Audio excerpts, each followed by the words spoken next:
O que acontece é o seguinte, deixa eu explicar bem a vocês.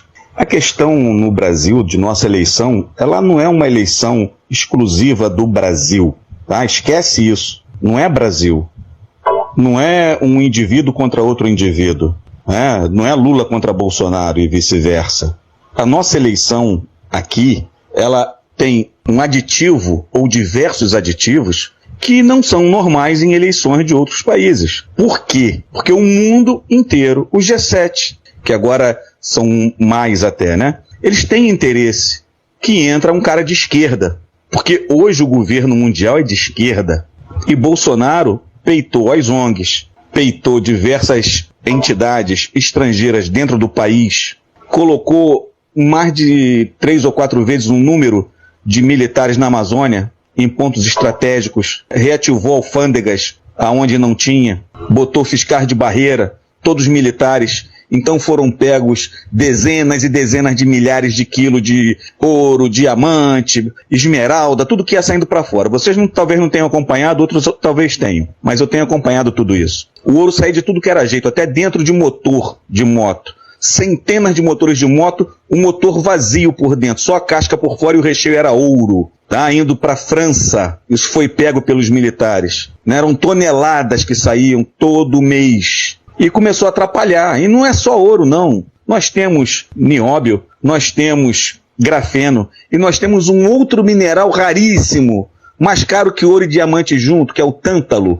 e só existe onde tem nióbio. O nosso nióbio já é tirado daqui a mais de 60 anos. O povo só começou a descobrir o que era nióbio, inclusive eu. Eu fui saber quando o Dr. Enéas Carneiro começou a falar que o Brasil era riquíssimo em nióbio, e ninguém sabia o que era nióbio. Era escondido do povo brasileiro. Por quê? Porque o nióbio vai para os grandes países, Estados Unidos, Canadá, França, Inglaterra, eles dominam o nióbio. A Inglaterra vende o nióbio, compra do Brasil a preço de lixo e vende a preço de ouro lá fora. Não pode existir avião a jato sem nióbio, porque senão a turbina derrete. A turbina do avião só funciona porque ela é feita de nióbio, ela leva nióbio. Satélite que vai para o espaço, idem. Os supercomputadores, idem. Você tem o Canadá, que tem 3% do nióbio do mundo, é um país rico, onde ninguém paga a plano de saúde, porque a saúde é bancada pelo Estado através da venda de nióbio. Nós temos 97% de nióbio e o povo morre na fila do INSS. Então, o objetivo dos grandes dominadores globais é manter o povo na merda, na miséria e cada vez menos gente aqui dentro. Né? Porque eles não querem o que está em cima da terra, eles querem o que está embaixo da terra. E Lula sempre favoreceu isso, a esquerda sempre favoreceu isso. São vendidos. Ele não quer patriota. A esquerda não tem pátria. Tanto que vocês veem o que ele fez com o dinheiro brasileiro, mandando para tudo quanto é país, e o povo aqui numa miséria filha da puta. Foi fazer hidrelétrica em outros países, foi fazer metrô em outros países, perdoou dívida de países da África. Foram trilhões tirados do Brasil. Então o cara não tem pátria, ele não é patriota, ele não pensa no Brasil. Então ele é o cara ideal para estar no governo. O sistema financeiro global quer Lula no governo. Porque quando Lula estava no governo, ele triplicou o juro para eles. Então você pegava um empréstimo e pagava uma fortuna, só de juros, durante o governo dos esquerdistas. E nós tivemos 33 anos de governo de esquerda. Não tivemos governo de direita. Você tem áudio de Lula na final da década de 90, se não me engano 98, 99, ele numa reunião com um grupo dele, festejando porque tinham matado a direita no Brasil. E o pessoal pensando que Fernando Henrique era de direita, que o Sarney era de direita, que Collor era de direita. Nunca foram, sempre foram de esquerda e sempre favoreceram essa exploração do Brasil. O que começou a parar um pouquinho a exploração, não parou totalmente, porque o governo é de muito pouco tempo, é o governo Bolsonaro. Então Bolsonaro é a persona non grata para o mundo, porque o estrangeiro sempre fez o que quis aqui, nesses 33 anos, né, de governo praticamente comunista, socialista que nós tivemos, e agora com Lula vai continuar a mamata toda. Por isso que você tinha o mundo todo contra Bolsonaro. A mídia toda, né, mentiras e mentiras todo dia defamando o cara de tudo que eles podiam inventar, e isso era um patrocínio mundial. Então essa derrota agora, ela foi roubada sim. Basta você ver os 7 de setembro que nós tivemos, as motocicletas, as carreatas, milhões de gente. O que Lula fez? Quantas pessoas ele leva no movimento dele?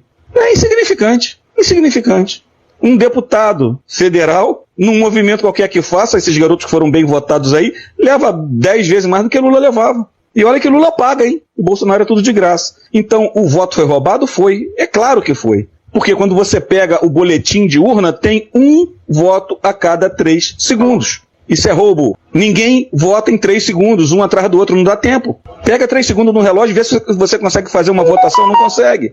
É no mínimo 3 a 4 minutos. Não tem. E isso quem sabe votar, quem sabe tocar na máquina. Do contrário, se for uma pessoa que não tem conhecimento nenhum, né, zerado de sistema de informática, que não sabe nem mexer em caixa eletrônico, esse cara vai demorar muito mais, vai levar mais de 5 minutos para fazer uma votação. Então, quando você vê uma coisa programada, isso foi um programa de computador. Tá claro. Agora, o que vai ser feito pelo governo militar não se sabe. Né? Se o governo militar já está vendido, se foi comprado, porque o dinheiro veio do mundo todo, é muito dinheiro. Se os generais não fizerem nada, foram vendidos sim, foram comprados a peso de ouro.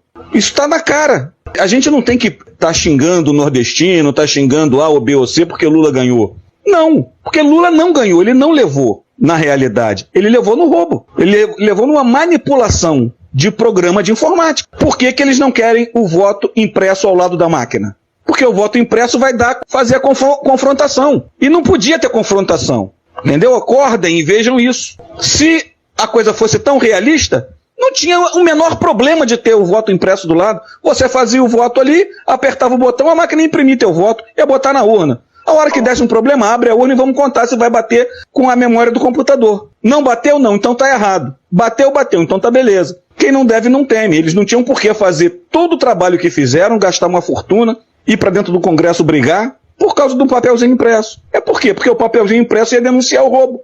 Mas o que eles estão fazendo é com apoio lá de fora, de países lá de fora. Né? O Brasil é o quintal de exploração deles. Aqui nunca deixou de ser colônia de exploração. Uma colônia de exploração de recursos naturais. Isso é que o Brasil sempre foi desde que foi descoberto. E foi passado de dominador para dominador. Ela teve Portugal aqui. Quando Portugal saiu, veio a Inglaterra, porque Portugal devia dinheiro à Inglaterra. A Inglaterra, na Segunda Guerra Mundial, se endividou, entregou para os Estados Unidos. Eles ficaram dominando aqui durante anos. Né? E agora a China está tomando o lugar dos Estados Unidos, comprando tudo que tem dentro do Brasil.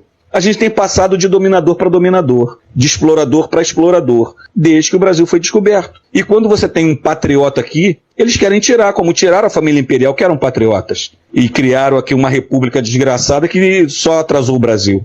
Quem estuda vai ver o quanto que o Brasil crescia anualmente na época do Império. E quando entrou a República, houve uma paralisação total. E o Brasil só veio a crescer depois da Segunda Guerra Mundial, muito pouco, e depois no regime militar. Então é questão de estudar. Você, quando estuda a história, você sabe o que foi feito, você sabe o que está sendo feito, você sabe o que está envolvido naquela eleição, você tem uma noção diferente. Né? Do contrário, você vai falar coisa do que você sente, do que você viu na Globo. Aí não tem nada a ver, filho. A história é muito mais pesada do que isso, tem muito mais fatores envolvidos, diversos países envolvidos nessa exploração. Quem manda nas pedras preciosas é a Holanda, né? E ela sai do país. Para você ter uma ideia, o Uruguai não tem uma mina de ouro, é o primeiro produtor de ouro da América Latina. Não tem uma mina de ouro. O ouro sai do Brasil, vai para o Paraguai e de lá oficializa para ir para a Europa ser vendido lá. Aí você me explica, como é que um país que não tem uma mina de ouro é o maior vendedor de ouro da América Latina, o maior produtor? Produz aonde? Do rabo deles? Né? Então, quando você tem um conhecimento maior, tu fica até mais indignado. Eu tenho até que me controlar para não falar bobagem. Mas é o que acontece. Né? Então, quando você vai vendo as coisas que estão acontecendo, dá até raiva desse sistema militar que nós temos hoje, né? Desses generais vendidos, todos colocados nos últimos anos por Fernando Henrique, Lula e Dilma, todos comunistas, deixando tudo isso acontecer. Né? Cruzaram os braços e deixaram o Brasil caminhar para onde está caminhando. Bolsonaro tentou frear essa situação aí, mas também não teve condições, talvez emocionais, psicológicas, de encarar como deveria ser. Porque o grande mestre aí, Olavo de Carvalho, antes de morrer, falou: Bolsonaro é um excelente administrador e está administrando muito bem o Brasil, mas é um péssimo governante. Ele não soube governar. E tanto que ele não governou. Quem governou o Brasil foi o STF, que fez o que quis e proibiu ele de agir. Tudo que ele queria fazer era proibido. A única coisa que ele pôde fazer foram obras, né? E mexer em algumas poucas coisas. Mesmo assim, ainda foi um governo infinitamente superior ao que a esquerda foi e do que a esquerda será. Um abraço aí, pessoal. Fica com Deus todo mundo.